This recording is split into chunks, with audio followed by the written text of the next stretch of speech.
Allahumma sholli wa sallim wa barik ala nabiyyina Muhammadin wa ala alihi wa ashabihi wa man tamassaka bi hadihi wa sunnatihi ila yaumil qiyamah. Ihmani warahmatullah. Alhamdulillah, segala puji hanya milik Allah Subhanahu wa taala yang telah memberikan kepada kita limpahan karunia yang tidak terhingga. Hingga pada kesempatan yang bahagia ini kita bisa melanjutkan kajian tafsir kita yang pada malam bahagia ini kita akan bahas surat Al-Baqarah 103 dan selanjutnya, di mana Allah Subhanahu wa taala berfirman, "Walau anhum amanu wattaqu lamathubatun min 'indillah khairun law kanu ya'lamun." Allah Subhanahu wa taala berfirman dalam surat Al-Baqarah yang 103, kalau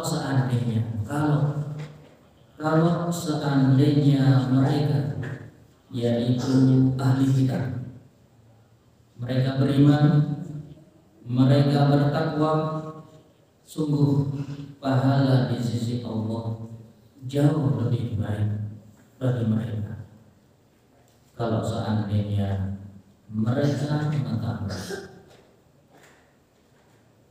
Ayat ini berbicara tentang orang-orang Yahudi. Kalau seandainya mereka mau beriman, kalau mau, kenyataannya dari dahulu mereka tidak mau beriman. Allah utus para nabi, para rasul, mereka menolak. Allah turunkan kitab Taurat, Zabur, Injil, mereka buang, mereka palsukan, mereka membuat kitab dengan menulis tangan-tangan mereka.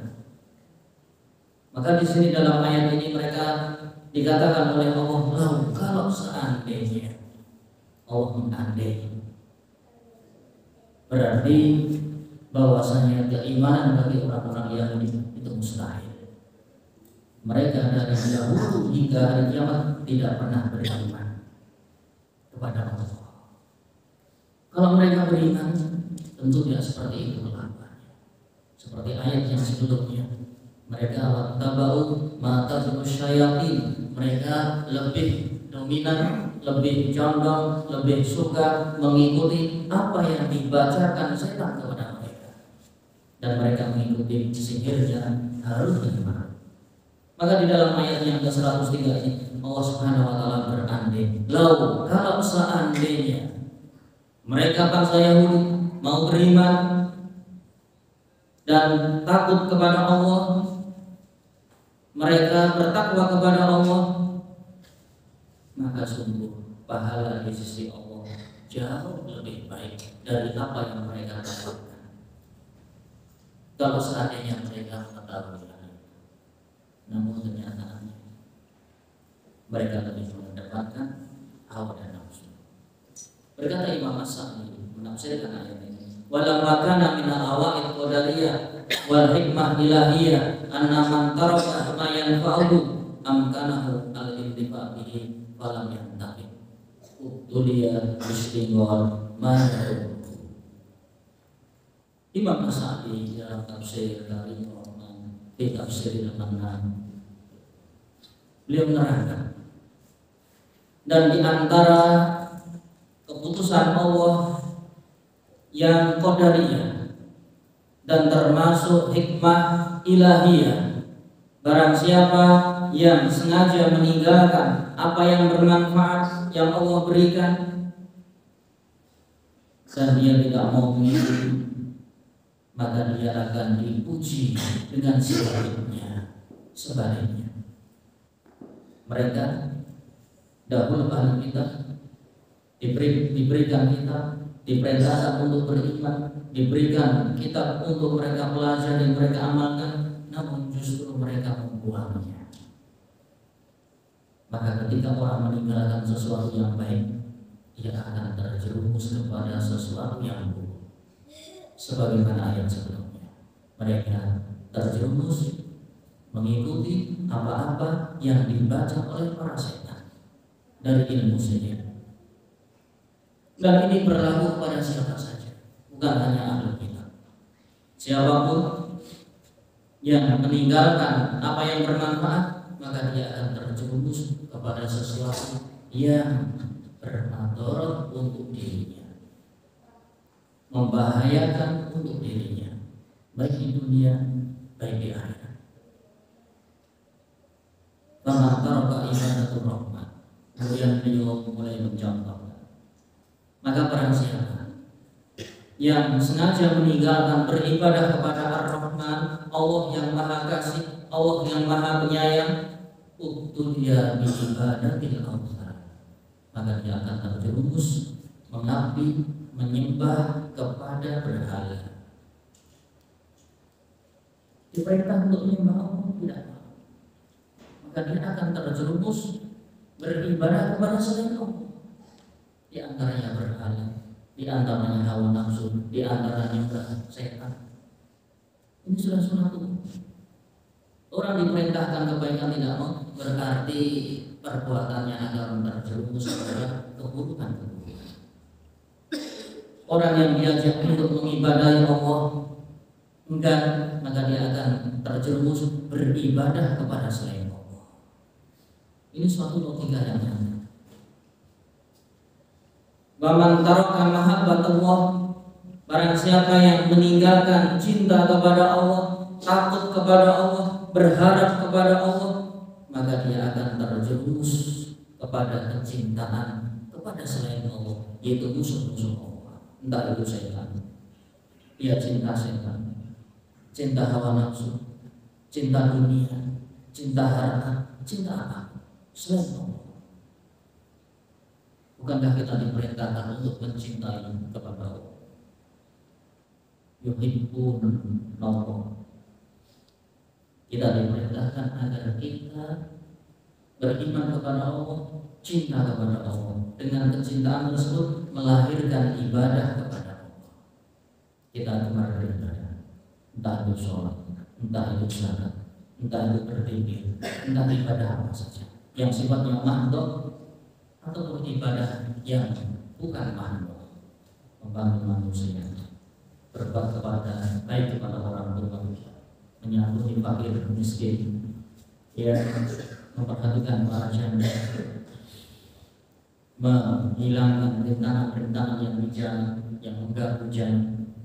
Ini semua adalah ibadah kepada Allah.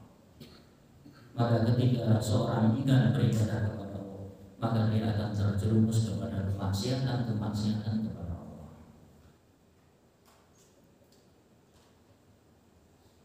Maka barang siapa yang dia meninggalkan ketaatan kepada Allah, maka dia akan terjerumus kepada ketaatan kepada syaitan. Wa man taraka dhulla li rabbih ubtuliya bidzulil abid. Barang siapa yang tidak mau menghambakan diri kepada Allah, dia pasti akan menghambakan kepada selain Allah. Menjadi hamba dunia, menjadi hamba hawa nafsu, menjadi hamba untuk orang lain. Ini semua berlaku menjadi sunatullah. Wa man tarakal haq ubtuliya bil batil. Demikian juga barang siapa yang meninggalkan kebenaran, jalan yang Allah turunkan melalui Alkitab, maka dia kalau enggan menempuh jalan tersebut, dia akan terjerumus kepada kebatilan. Ini sesuatu yang nyata. Kadzalika hal-halnya. Demikian pula hal ini berlaku kepada mereka bangsa Yahudi.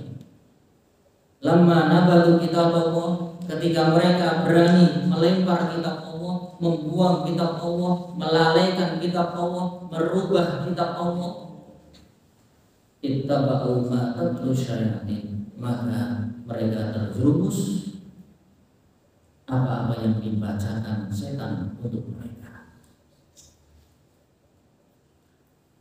Fatahtaniku minas sihr, dan dia terjerumus dalam kobangan perbuatan sihir.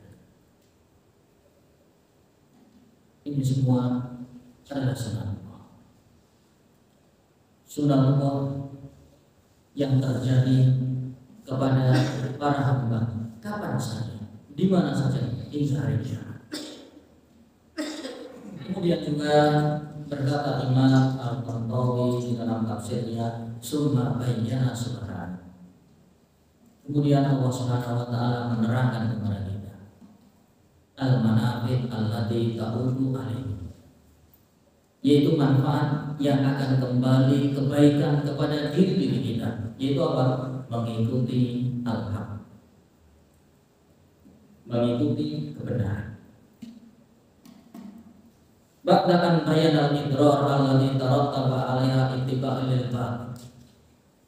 Setelah Allah Subhanahu wa taala menerangkan tentang bahayanya mengikuti kebatilan, maka Allah Subhanahu wa taala katakan, walau annahum, kalau seandainya mereka mau beriman, iman kepada Allah dengan sesungguhnya, mengikuti perintah-perintahnya, menjalankan kitab yang Allah turunkan, wattaqau, dan mereka mau bertakwa, menjalankan perintah dan meninggalkan seluruh larangan.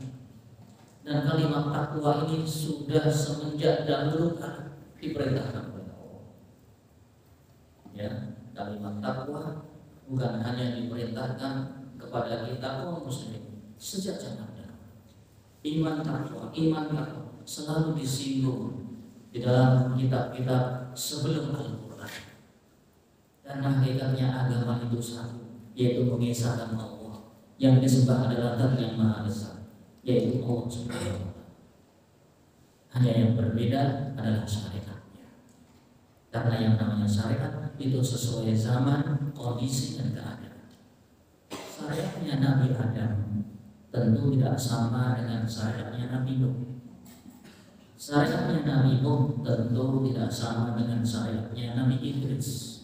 Syariatnya Nabi Idris tentu berbeda dengan syariatnya Nabi Ibrahim. Syariatnya Nabi Ibrahim tentu berbeda dengan syariatnya Nabi Musa, dan seterusnya. Karena waktu, zaman berbeda. Karena waktu terus bergulir. Apa yang boleh di zaman Nabi Adam bisa jadi dilarang di zaman Nabi Nuh.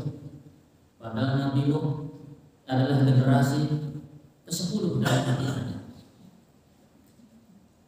Di syarat Nabi Adam boleh menikahi saudara-saudara, saudari-saudara, dan ini tidak diperbolehkan di syarat kita menikahi saudara seayah seibu. Di zaman Nabi Adam dibolehkan.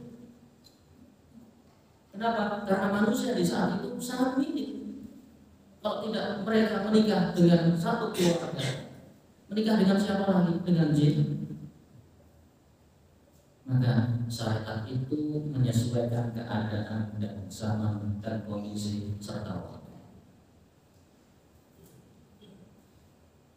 Maka syariat Nabi Muhammad SAW adalah syariat yang paling mulia karena menyempurnakan syariat-syariat sebelumnya.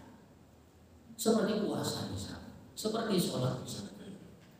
Dahulu Nabi SAW diperintahkan untuk mengerjakan sholat. Dan perintah sholat ketika Isra dan Mi'raj, Nabi SAW diperintahkan untuk 50 kali sholat dalam sehari semalam. 50 kali. Kita yang 5 kali sholat saja sudah mungkin merasa sangat berat, bahkan terlalu cepat sholatnya, terlalu banyak, menumpukkan kapan kerjanya.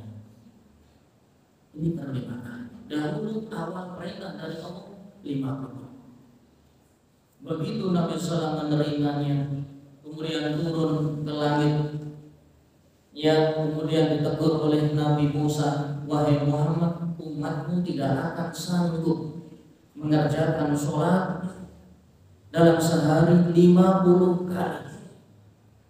Kemudian disarankan, mintalah keringanan kepada Allah agar diringankan. kemudian dikurangi, memohon kepada Allah dikurangi, memohon kepada Allah dikurangi, terus sampai menjadi 5 kali. Rasulullah bulan balik turun di hadapan Allah telah hidupnya, yang pada akhirnya Allah tetapkan 5 kali sholat dengan pahala 50 sholat. 5 kali sholat dalam sehari semalam dengan pahala 50 kali sholat. Pahalanya tidak berkurang. Yang berkurang adalah tata caranya, jumlahnya. Ini akan diketahui. Dahulu syariat sholat, demikian pula syariat puasa lebih ekstrim lagi. Dahulu yang namanya puasa itu bersambung dari siang sampai bersambung ke malam. Kemudian dikasih kesempatan waktu untuk berbuka sebentar di waktu sahur, kemudian berpuasa kembali, terus berhari-hari. Maka dikatakan afdhalus sholat sholatu Daud, wa afdhalus siyam siyamu Daud. Sebaik-baik sholat sholatnya Nabi Daud. Dikatakan Nabi Daud dalam rangka bersyukur kepada Allah, karena Allah Subhanahu wa taala firmankan, "I'malu ala Daud syukra." Wahai keluarga Daud, bersyukurlah kepada Tuhan. Dengan perintah ini, maka Nabi Daud memerintahkan istrinya, keluarganya, anak-anaknya, keturunannya semua untuk selalu mengerjakan sholat dari jadwal.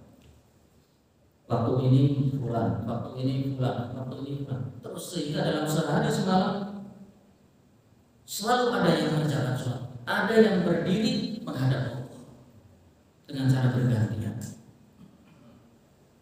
Maka dikatakan bahwasanya Nabi Daud adalah nabi yang sangat bersyukur kepada Allah karena menjalankan sholat dalam sehari semalam. Dia membagi keluarga-keluarga, anak, istri, keturunannya untuk mengerjakan sholat, untuk berdiri kepada Allah. Tidak ada waktu di siang hari, di malam hari, kecuali ada keluarga Daud yang berdiri mengerjakan sholat. Seutama-utama sholatnya Nabi Daud. Dan seutama-utama puasa adalah puasanya Nabi Daud, kata Rasulullah. Karena yasumu yauman wa yaftiru yauman. Nabi Daud cara hidupnya mengisi hari-harinya dengan berpuasa. Satu hari berpuasa, satu hari berbuka. Besok lagi satu hari berpuasa, terus berbuka, terus selama dia hidup. Siapa yang sanggup di antara kita? Sehingga dikatakan seutama-utama puasa, puasanya Nabi Daud. Dan syariat puasa Nabi Daud masih ditetapkan dalam syariat kita. Dan itu hukumnya sunnah bagi yang mampu, bagi yang kuat. Dan di dalam syariat Islam yang namanya puasa wajib adalah puasa syahrul Ramadan. Menghapus puasa-puasa kewajiban dalam syariat-syariat sebelumnya. Ini menunjukkan bahwasanya ya syariat dari nabi-nabi itu berbeda dan telah disempurnakan dengan syariat Islam. Maka dikatakan dalam surat Al-Maidah yang ketiga, al-yawma akmaltu lakum dinakum. Wahai umat Muhammad, wahai umat yang terakhir hingga hari kiamat, telah aku sempurnakan agama bagi kalian. Maka cara ibadah-ibadah dari nabi-nabi yang terdahulu itu diperbaiki, disesuaikan sama keadaan dan waktu serta kemampuan. Tentu kemampuan umat zaman sekarang berbeda dengan umat zaman dahulu. Umat zaman dahulu umurnya ratusan tahun, ribuan tahun. Nabi Nuh umurnya 950 tahun. Kita berapa? Nabi Adam umurnya 1000 tahun.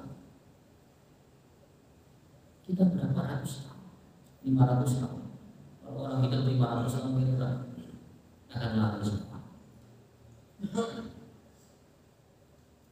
ini sesuai keadaan kemampuan.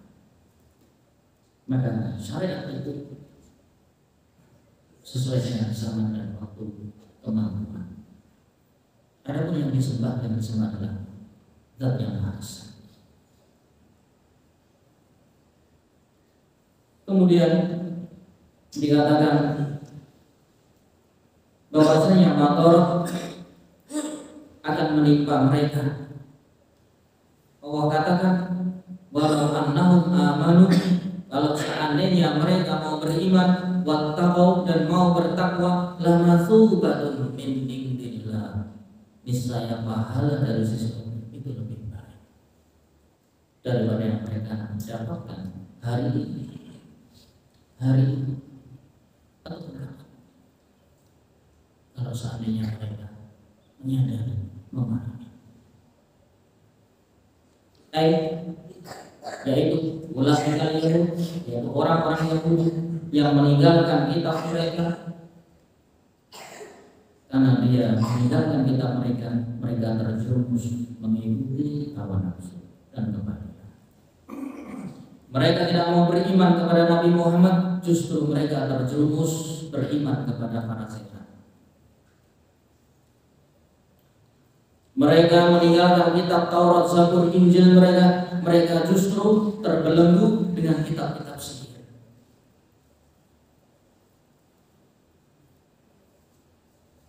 Maka kalau seandainya mereka mau menjalankan kitab mereka mendapatkan keadilan.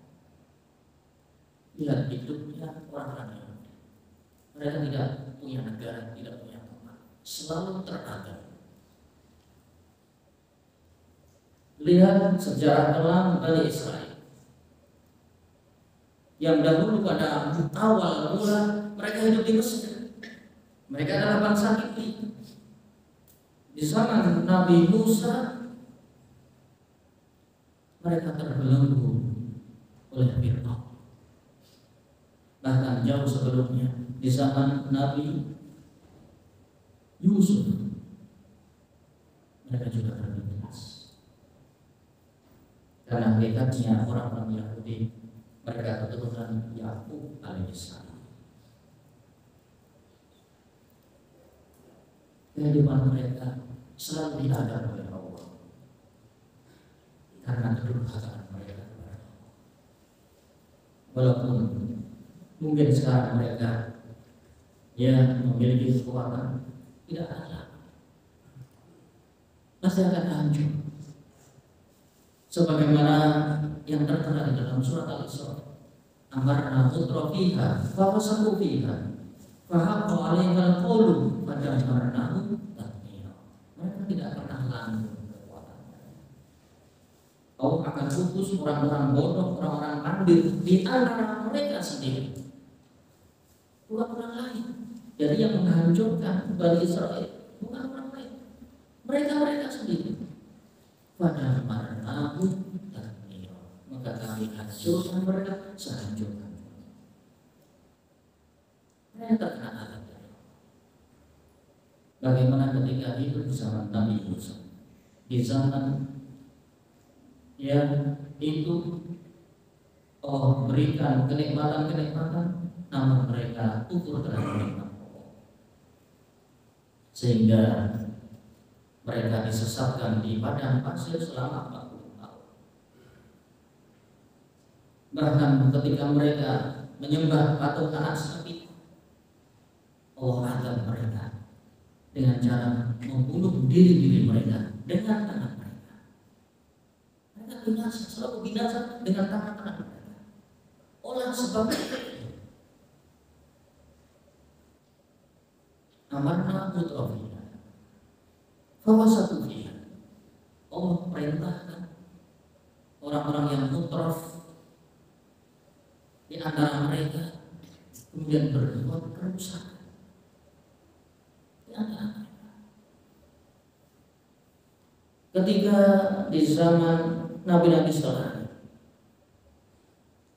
ketika Allah merintahkan untuk tidak berburu di hari Sabtu, karena hari Sabtu adalah ibadah mereka, justru mereka memasang kail di hari Jumat sore hari, kemudian mengambil panenan mereka di Ahad pagi hari. Mereka selalu berbuat hilang, berbuat tipu daya, berbuat makar. Ya kalau sekarang mereka menipu manusia, ya khianat kepada perjanjian dan seterusnya, itu sudah watak mereka dan perilaku mereka, tidak perlu ya. Dan mereka akan membayar itu semua. Mereka akan membayar. Bagaimana akan waktu kepada mereka? Kalau dia datang khosiin, maka di hari hari, ya tiba-tiba ditemukan bangkai-bangkai manusia berwajah merah, yang pada malam itu Allah turunkan azab bagi orang-orang yang durhaka tersebut. Yang pada hari sebelumnya orang-orang yang beriman di antara mereka menegur kepada mereka, wahai engkau, jangan melakukan tipu daya kepada Allah, karena Allah tidak akan ridho dengan mereka. Pasti ada Allah akan datang, tapi mereka bersekutu. Dahulu mereka memancing ya ikan, ya terang-terangan di hari Sabtu. Hanya satu keluarga saja. Dan di hari Sabtu ikan-ikan itu baru bermunculan. Tapi fitanu yawma sabti syukuran. Bayam malah tasbitun lagi. Adapun di luar hari Sabtu, maka ikan-ikan tenggelam ke dasar. Maka seolah-olah ini Allah menguji mereka. Allah perintahkan hari Sabtu fokus beribadah, tapi kenyataannya ikan-ikan justru muncul sampai lompat ya ke tepian pantai, seolah-olah menyatakan tangkap aku. Maka dahulu yang berani, awal yang pertama durhaka hanya satu keluarga. Ada satu keluarga memberanikan diri di hari Sabtu terang-terangan mengambil ikan dan membakarnya di rumah mereka. Yang kita tahu kalau orang bakar ikan itu akan kecium baunya ke seluruh ya tetangga. Wangi pak kamu sih jauh pak. Allah melarang, nyatanya dia tidak mati, tidak diangkat. Baru semuanya ikut-ikutan. Satu keluarga, akhirnya semua keluarga ikut-ikutan. Dengan dalih kenyataannya azab Allah tidak ada. Yang pada akhirnya sampai mereka semua baru mengambil, akhirnya mereka terkena azab. Alhamdulillah. Ya Allah ketika menazab itu tidak tanggung-tanggung, bukan hanya sedikit. Emang azab yang waktu saya mati sini sekalian banyak. Ibaratnya istighfar Allah biarkan. Begitu sudah pada puncak Allah akan mengambil. Maka pada malam hari ya Allah ubah mereka yang ya terang-terangan ya mengambil ikan-ikan buruan di laut tersebut menjadi manusia berwajah merah. Mereka mati semua. Orang yang terkena azab ya yang namanya masa Allah rubah wajah itu tidak akan ya barang sebentar bisa hidup. Bagaimana manusia wajahnya terkena sakit yang luar biasa, dan wajahnya terang. Bukan hanya sekedar wajah, itu adalah sakit yang luar biasa di kepala. Maka pada harinya sudah dijumpai tentang pada kemana itu membakar ikan.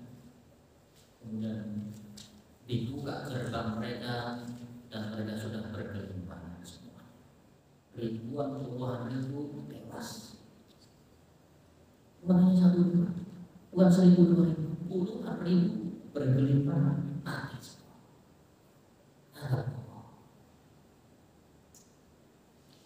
Maka kita tidak perlu berkecil hati. Mereka sehabis mereka serahkan urusan kepada Allah Subhanahu.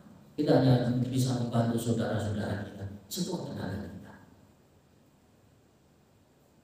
Ada azab, Allah Maha berkuasa dan Allah Maha tahu kapan menurunkan azab.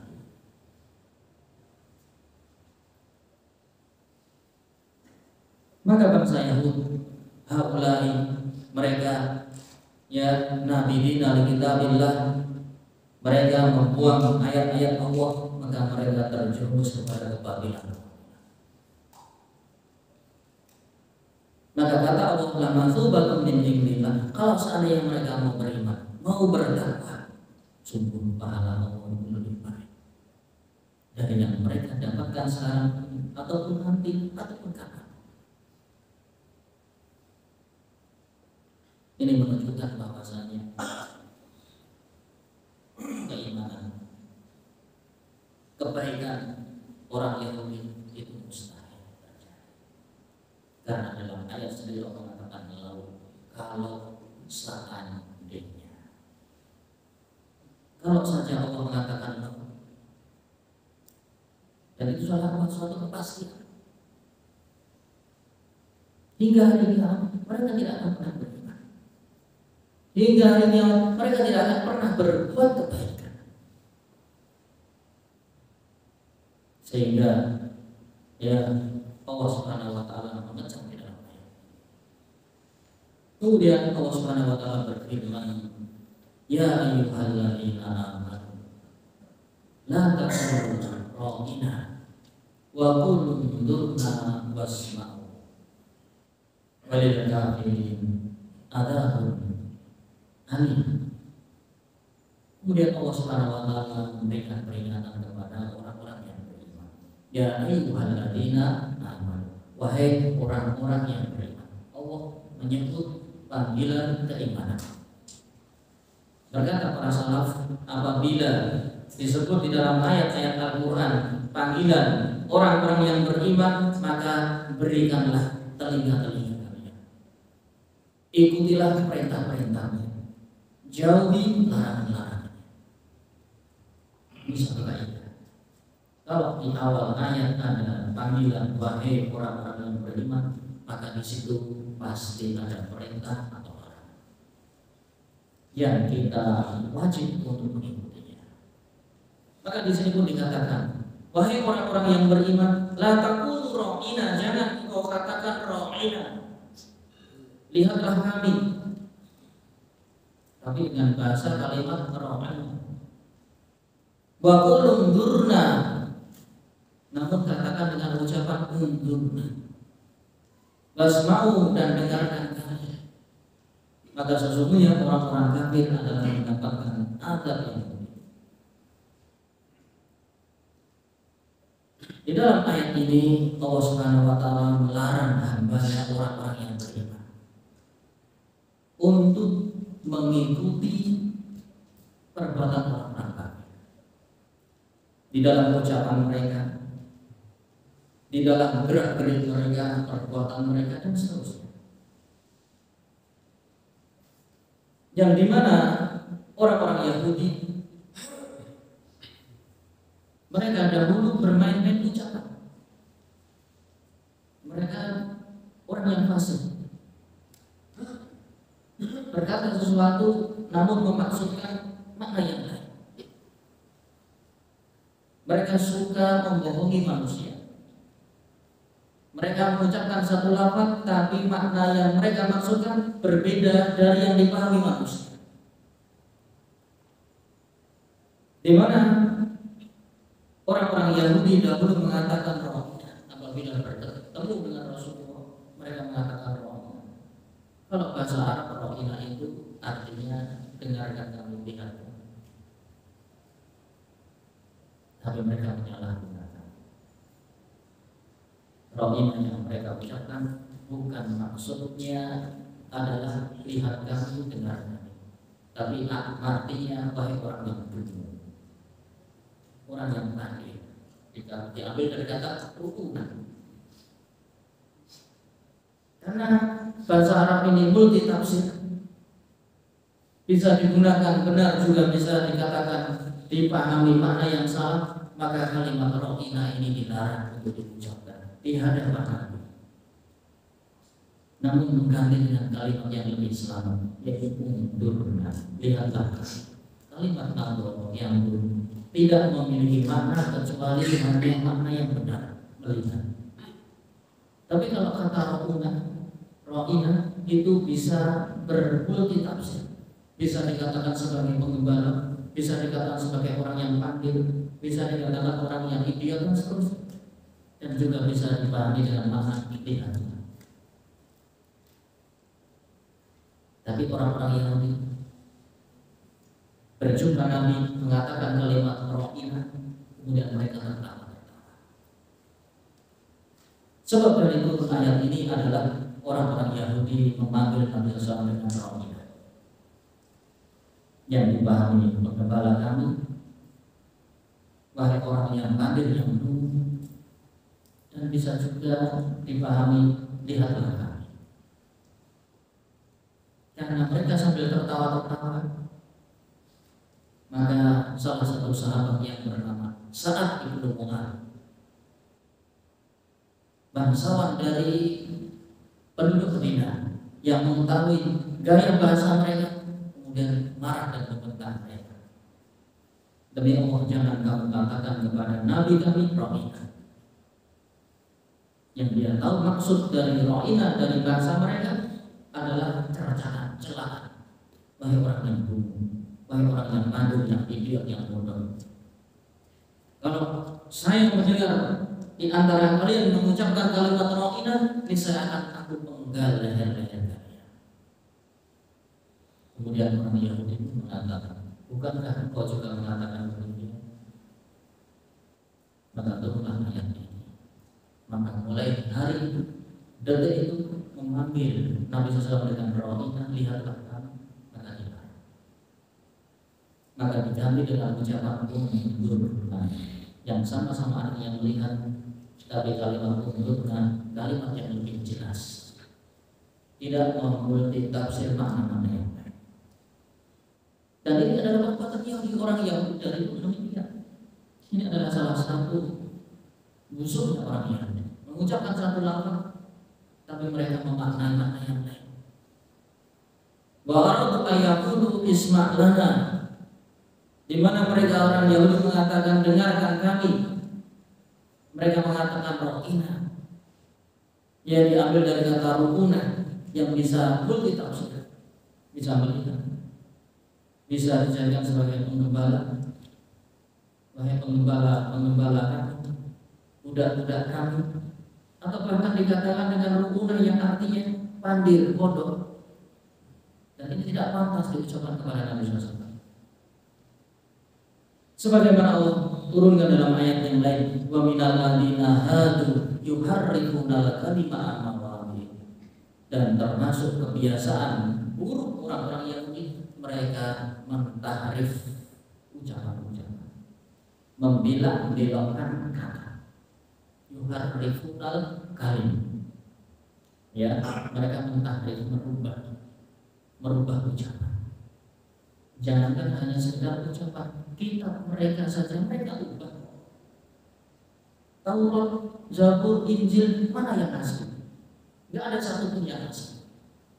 Banyak beberapa versi. Ada Yohanes, ada ini, ada itu, ada itu. Semua tergantung suka-suka penulisnya. Kalau yang asli sudah tidak ada. Baik itu Taurat, baik itu Zabur, baik itu Injil, semua tidak ada yang asli. Mereka berani merubah. Kalau kitab Allah saja dirubah, maka bagaimana dengan ucapan manusia? Mereka akan permainkan. Yuharrifunal kalima an mawadhi'i, mereka merubah ucapan-ucapan dari tempatnya. Dan mereka mengatakan sami'na wa ata'na, kami mendengar dan kami bermaksiat. Coba bayangkan, kepada Allah saja, di hadapan nabinya saja mereka mengatakan kami mendengar namun kami bermaksiat. Bentuk pembangkangan, pelecehan terhadap Allah dan Rasulnya. Wasma ghairu masmu'in, kami mendengar namun kita tidak mau mendengar. Tidak mau mendengarkan maksudnya tidak mau menjalankan isi dari yang kami dengar. Bagaimana durhakanya bangsa Yahudi di hadapan nabinya, bukan di hadapan manusia, di hadapan Nabi. Wara'ina layam bi al-sinatihim, mereka membolak-balikkan kata, bermain-main kata, dan toknan fiddin, dan mereka telah menciderai yang agama mereka menjadi rusak karena mereka pandai bermain-main kata, berubah-ubah, mengganti. Kalau seandainya mereka mengatakan sami'na wa ata'na, di sini Allah sudah kembali Allah katakan kalau seandainya, artinya mustahil. Bangsa Yahudi mustahil. Kalau seandainya mereka mengatakan sami'na dan ata'na, kami mendengar dan kami taat, itu tidak mungkin terjadi. Banturna, dan kami akan melihat, lakana khair, niscaya itu lebih baik bagi mereka, wa'akhwat, dan lebih selamat. Namun kenyataannya yang terjadi dari dulu hingga hari kiamat, walakin, akan tetapi, la'anahumullah, Allah selalu melaknati mereka. Allah selalu melaknati mereka. Dengan apa? Bikufrihim, dengan kemudian mereka. Kalau kepada Allah saja mereka durhaka, kalau kepada para nabi saja mereka durhaka, terang-terangan membantah.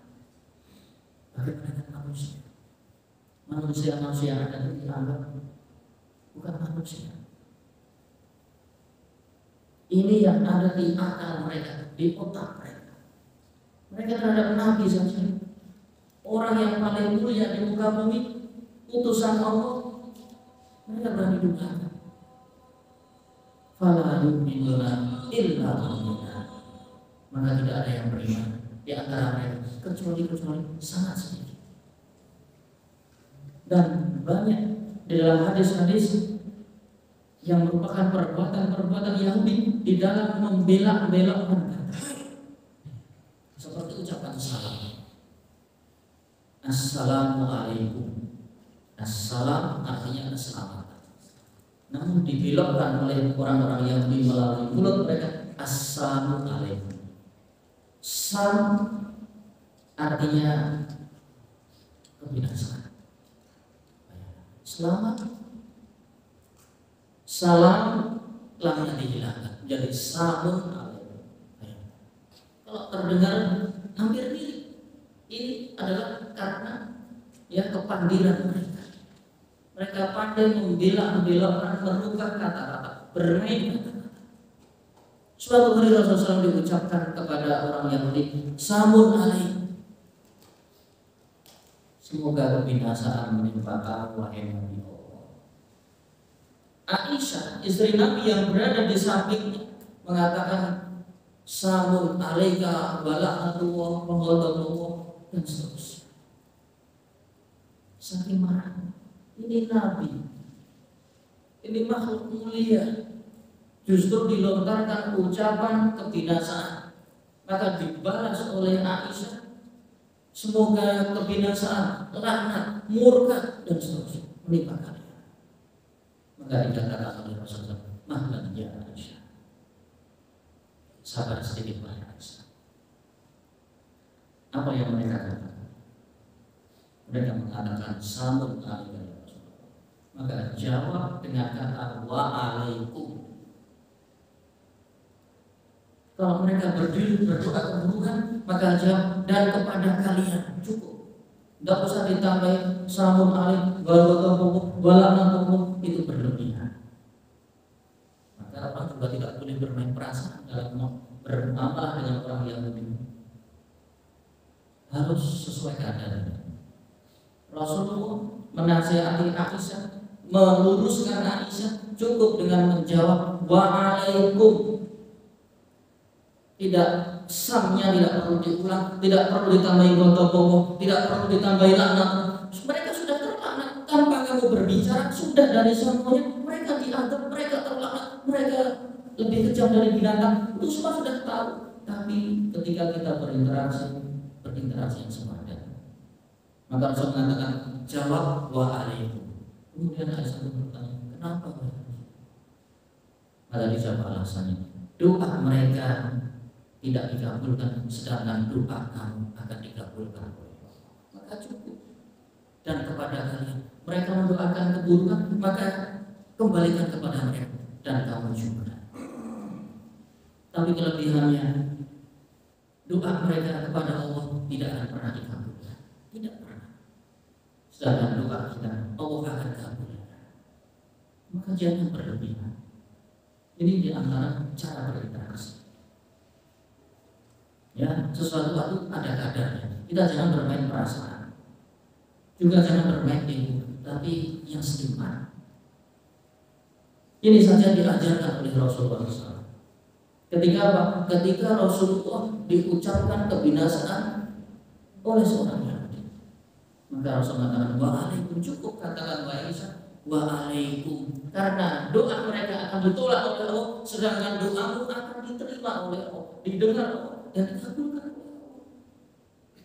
Mereka berdoa keburukan, cukup kembalikan waalaikum dan kepada kalian juga. Selesai. Kan sederhana. Tapi yang namanya Aisyah, istri Nabi, punya perasaan. Tapi ternyata perasaan tersebut dinyatakan salah kepada Rasulullah. Tidak demikian.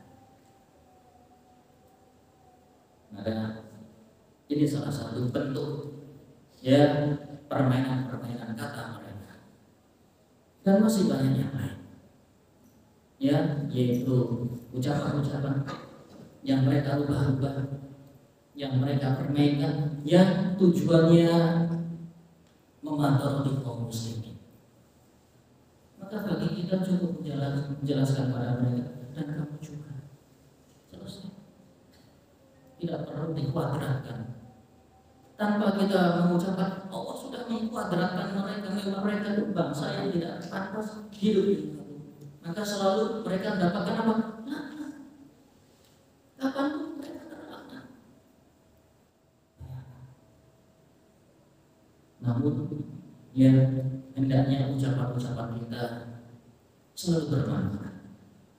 Jangan meluapkan emosi yang pada akhirnya kita terjerumus kepada keburukan.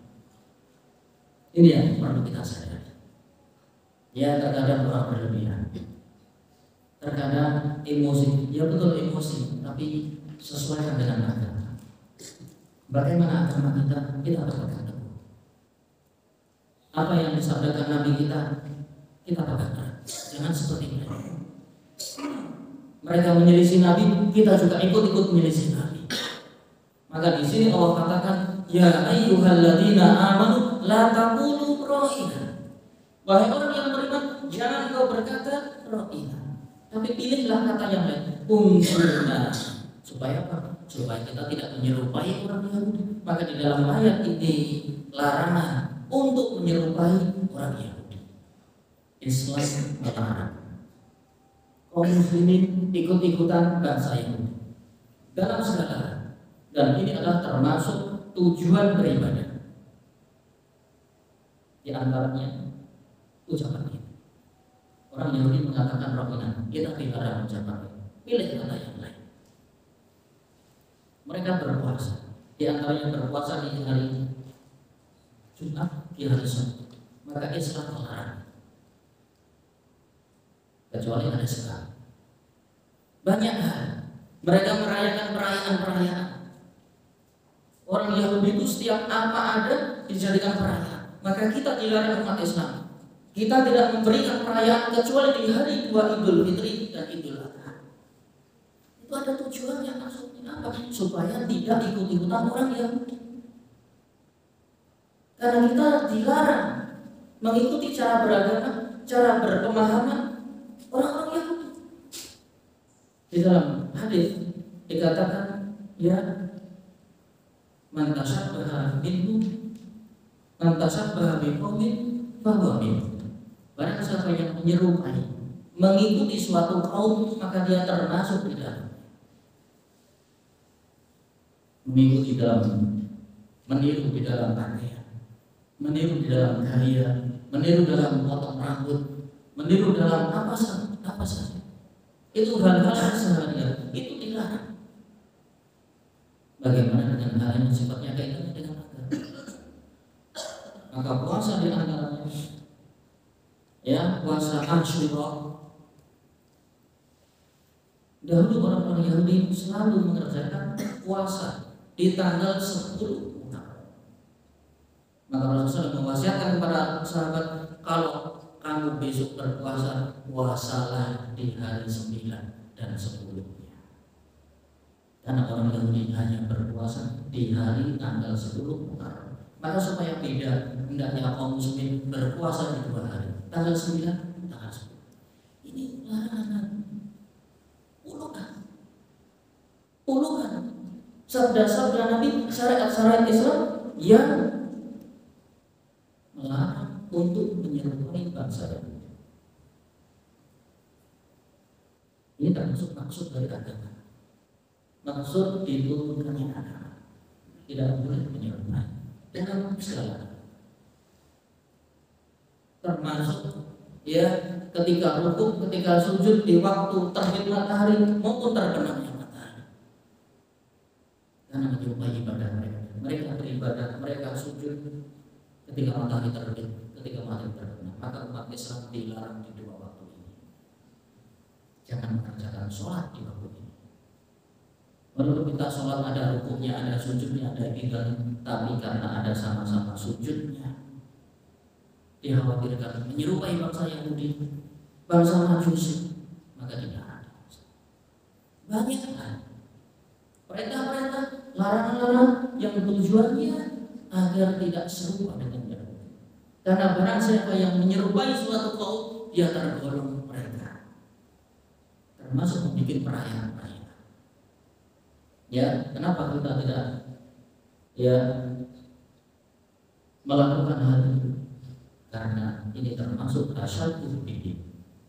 Ya, ini dilakukan oleh bangsa Yahudi, bangsa Nasrani. Ketika Nabi mereka mati, ketika Nabi mereka disalib, mereka bikin perayaan. Ketika lahir Nabi mereka menjadikan sebagai hari itu. Ini perbuatan mereka. Dan Islam melarang. Tujuannya agar tidak serupa dengan mereka. Dan banyak hal, ya, tidak cukup waktunya untuk membahas dalam hal ini, dan insya Allah kita akan bahas di lain kesempatan. Subhanallah bihamdika, asyhadu an la ilaha illa anta, astaghfiruka wa atubu ilaik. Assalamualaikum warahmatullahi wabarakatuh.